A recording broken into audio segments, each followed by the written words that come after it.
How's it going, everyone? So we have this 30-inch mower here. It's made by Exmark. It's a commercial grade machine. It is a ECS. Oh, excuse me. No, this is a ECKA 30. So it's a little different, but there's a wide range of varieties of these. There's the ECS 180 CKA 30,000. There's a Time Master. There's a Toro equivalent with like a brake on it. We're just gonna call this a 30-inch mower because the fluff, I'm gonna say, the sturdiness of things and everything else, that's really not gonna be the point of this video. I'm gonna go over 4 things. 1, common issues I run into all the time working on these as a mechanic. 2, little quirks about them. 3, things you should never do to these, but happen all the time. And 4, it's going to be a surprise, so stick to the tune to the end. Trust me, it's going to be worth it if you use your bag. It's a quite a good hack in my opinion. I've been doing this to pretty much all the ones I have asked the people that own these. They only use their bag, and not a single one of them has complained. In fact, one individual is actually bringing me all 12 of his to do it. First things first, what are some common problems with these machines?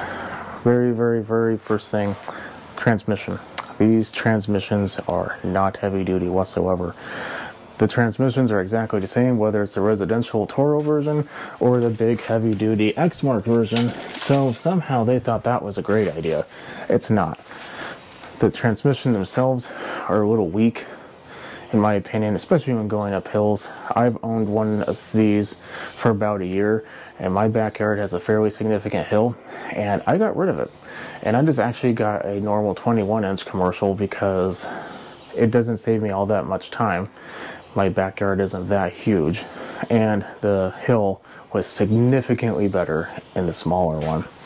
So, transmission, a little weak. I've replaced dozens of them. They're not too expensive, however, so that's a bonus, probably because they're cheap. So, yeah, win some, lose some, I suppose. It's also not the easiest thing to replace, but it's also not the hardest either, so, meh. Next, what's another thing that goes wrong all the time? The spindles. For whatever reason, these spindles love to go out. Now you can replace the bearings. I have a video on that. Go ahead and do so if you have an older one, because you are not going to be able to take those bolts out without snapping every single head off.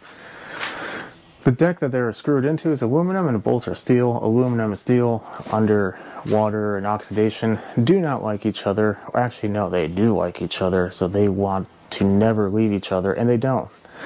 So you end up snapping off every single one of their heads. So don't do that. Or you'll have to drill it out, put new spindles on. That is inevitability eventually, so be prepared. You can really negate that by just being cautious. Clean the deck often, don't let it get nasty, stuff like that. Normal maintenance goes a long way with those. Next, the carburetor. On this style of engine, there's a different style, so if you have the other engine like the Briggs, I think there's a different Kawasaki, those aren't affected by this, but this carburetor in particular has a horrendous history of leaking. The needle is horrible apparently, or has a defect, I don't really know, but replacing a needle or the whole carb is a very good remedy for that type of problem. So if you have this engine, which is a FJ180V, then go ahead and just replace the needle beforehand, or at the very least buy a few. I actually have a video on just the motor itself, so if you want to know more about that, watch that video. Next, the idler pulleys. So how this ends up working is a belt comes off the crank, goes to a pulley on here. There's 2 of them. There's a 2-blade system here. That's why it's called dual force, or whatever yours says. And there's a big timing belt that goes in between that. So there's technically 3 belts on this machine. 4, and actually no, 3. So what will end up happening is people will end up over tightening it, and in between the two spindles, there are two idler pulleys. It's just there to kind of keep the tension on there. In fact, that's the only reason they're basically there, is to adjust tension. And when people over tension it, you put a side load on a bearing. Bearings are like your particular neighbor. They're okay when they're okay, but when one thing is a little different and they don't like it, they'll make your life a living hell. So that thing for a bearing is side load, at least for this bearing type. So you don't really want a heavy side load. If there's a spec on it, if you want to know what it is, basically it's 0.010 of an inch. There's on the adjustment screw, there's a little shield or washer looking type thing. There needs to be at least 0.010 of an inch space in between that and the deck. That's it. So that is another very common problem. Next one is going to be the brakes. There's this little arm that we pull on the bail. The cable pulls the arm to put tension on the belt. Well, when that occurs, there's a brake, and when you let go, it touches the pulley, and that pulley is supposed to stop with the brake. Well, that brake is, a brake. It goes out. What usually ends up happening before the brake really wears out is the rivets on them end up breaking, or the brake itself actually just snaps. So that's unfortunate. It's not detrimental to the machine. It still will run just fine, but it could be a little dangerous. It's not a great thing. Cables, they're pretty decent. Everything else, pretty decent. Wheels, pretty decent. So all in all, it's a pretty solid machine. I have noticed though, for whatever reason, the bolts to hold the motor down. Let me explain. Well, it's not the bolt, but let me explain. This deck that we're looking right here is actually not one piece for the whole thing. It's two pieces. This bottom piece is made of steel. The piece that the motor sits on is actually bolted to the bottom part, and that's aluminum. Well, aluminum isn't exactly known for it being too hard. So over time, it does seem to kind of wear, and the motor will start to rock. So you have to kind of tighten the bolts. If you don't, it can actually break it entirely. That isn't really a problem for new machines. It's going to be machines that have a lot of hours on them. But just know that can happen. So besides that, and just normal random things, that's pretty much the main issues I've run across these. Like I said, everything is just a little bit different between the various varieties. However, if you get the heavier duty one, you're going to have a lot more life on it. So what are things you should never do to this machine? That is pretty much what I'm sure everyone's looking forward to, besides maybe the end. You should never, ever, ever, ever, ever over tighten the belt that takes that's going from the crank to the pulley. Let me explain why. There's going to be a couple things happening. One, you're going to strip belts all the time. Two, you're going to be going through pulleys all the time.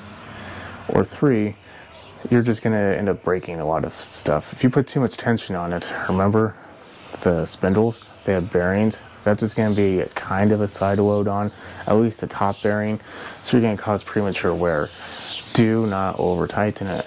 If you do, that's going to be a problem, I know. It's going to be something you're going to want to avoid doing. I know it's going to be one of those things you're going to want to do. You want more power, you need to go through that thick, heavy, wet grass or whatever you have. Don't do that. You're just going to be causing yourself nothing but expensive problems. Because a belt for this, the OEM version, which, bonus tip, you should never buy anything besides the OEM version belt. It's going to be going through, useless stuff. Like, there's no point in doing that. So don't do that. Next thing, it's kind of like that part of the bonus thing where you should never use OEM, or you should not use OEM belts, but you should also never use non-OEM parts. What do I mean by that? Remember that brake? Get an OEM one.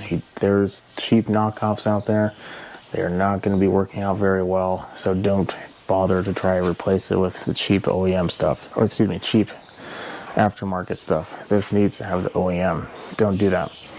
The other thing you shouldn't be really into doing is changing the fuel filter to a larger one. The reason why is this is a gravity fed system. Some people will love the idea of getting like one of those paper filters, and it might work. Some of them probably will work, but those paper filters are really meant for like a pump. The ones that are meant for gravity fed have more of a screen on it. So if you're going to be replacing to a bigger, better filter, make sure you replace to a bigger, better screened filter, not the paper one. I know there might be someone out there that says, I've been using a paper filter forever, it's been great, I never had a problem. Well, congratulations, you're the outlier, not the common, everyday situation. So, don't do that. Cheap cables are another thing. Kind of going with the OEM parts, stick with it, but definitely stick with the OEM cables, because the cheaper ones are going to have the cheaper spring and you're not going to have a good quality on them. You should never as well go through, if your machine is starting to get clumpy and bagging really poorly or anything, check the bottom. If it's plugged, don't just continue on, don't just power through it. All you're going to do is just, yet again, burn out components. Clean the bottom of the deck often. It's a big mower. You saved yourself enough time already, but your time savings is going to be going towards cleaning the bottom of the deck. Unless you're mowing something really, really dry and it doesn't really clump up, which is great. But if you're doing wet lawns, or like where I live in Northwest, springtime, fall time, it's going to get wet. It's inevitable. So, keep it clean. Don't want to cause a unneeded problem. Now, this next one I see a lot. I'm not 100% sure why, but in this little top section of the tank, there's these little charcoal BBs, I don't know, pieces. A lot of people end up taking them out. I'm not 100% sure why. They're there for a reason, so just kind of leave it there. It's the evap system. They don't cause a problem. I don't know who originally thought it was a good idea to remove it. They don't cause a problem. I've never had a problem with them, but I see a lot of people remove them, and then they complain they smell gas all the time. Well, duh. That's because that's the reason why they're there. Don't do that. Leave the tank alone. Simple. Easy. You actually save yourself time not to mess with it. So don't do that. So, those are things you should never do to one of these mowers. And now I just realized that I mixed up 2 and 3. So 2 and 3, we're going to talk about corks. Now, there's a couple things on here. Not 100% sure why they did that. Let's go over a couple of them. One, the little base right here has so little room to work on, which isn't a problem. Like you can reach it from the bottom, it's okay. But for whatever reason, some of them found it very interesting to put these little baffles on the bottom. I'm assuming to keep grass out from going underneath this plastic cover, which, spoiler alert, never will happen. It will always be full. And those baffles, for whatever reason, they like to put razor sharp. I don't know if it's because people hit them with rocks or whatever, but there's a little quirky to work around. It's kind of annoying. 2, if for any reason you find yourself in a need to replace the pulley or anything on the motor, and you need to take the motor off, you can't just take the pulley off. You have to take the whole motor off. Now, why would you ever have to replace the pulley? It happens quite often, actually. In fact, that might be an addendum to one of the common issues. The pulleys sometimes do have to get replaced. In fact, if I remember correctly, yeah, I was right. There is one. I have one I replaced a few days ago. It's pretty cheap little metal. They get dented, and instead of trying to repair it, I just replace them. They also get corroded. So if you ever have to replace it, you'll always have to remove the motor. It's really stupid in my opinion. Could they have avoided it? Yeah, if they would just move the motor back 1/4 of an inch, we wouldn't even be in that issue. Or maybe a little bit further, because I think the crank might go down a little bit too much to actually take it off. Let's say 1.5 inches, and it would have been fine. It would have made the mower bigger, yes, but it would have been a lot easier. Another quirk is the mulching system on this isn't all that great. So like I said, you do have to kind of clean it up. So if you're going to use this for mulching, I would definitely kind of recommend not doing it, because it's not all that great for mulching. You can do it, but like I said, dry grass probably is fine. Wet grass, not going to happen. But, you know, it's hard for any mower to really mulch wet grass, so I'm not going to give it too much big of a hard time on that. That's really the main quirks, is just the kind of the weird lack of space when working on it. But that's not really a consumer problem, it's mainly just people working on their problems, so that's kind of the quirk. But if you're watching this video, I'm sure you're going to be working on it, so be prepared to have little to no space to work when doing anything underneath the motor. That pulley, be prepared to change a pulley or two. It will happen eventually. It's just inevitable. They're just prone for that type of issue, especially the corrosion. The corrosion really gets these. I'm not 100% sure why, but you know, it gets pitted, it rips belts, bad stuff happens. Actually, I just made a video on that. So fourth, we're gonna get into the good part. What is one little trick that you can do to make your bagged version, I want to say that again, bagged mower, better? See these 4 bolts? Kind of hard because the bottom 2 are probably covered in grass. That bolt holds on a mulching plate. Now, if anyone's ever owned like a riding mower before, they usually can buy like a mulching attachment for their deck if they don't want to bag it or shoot it from the side or anything.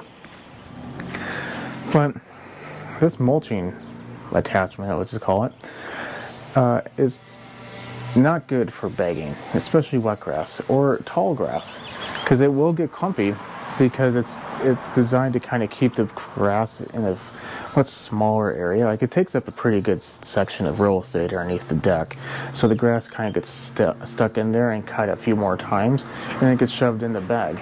If you remove that, you will be amazed how much better it bags.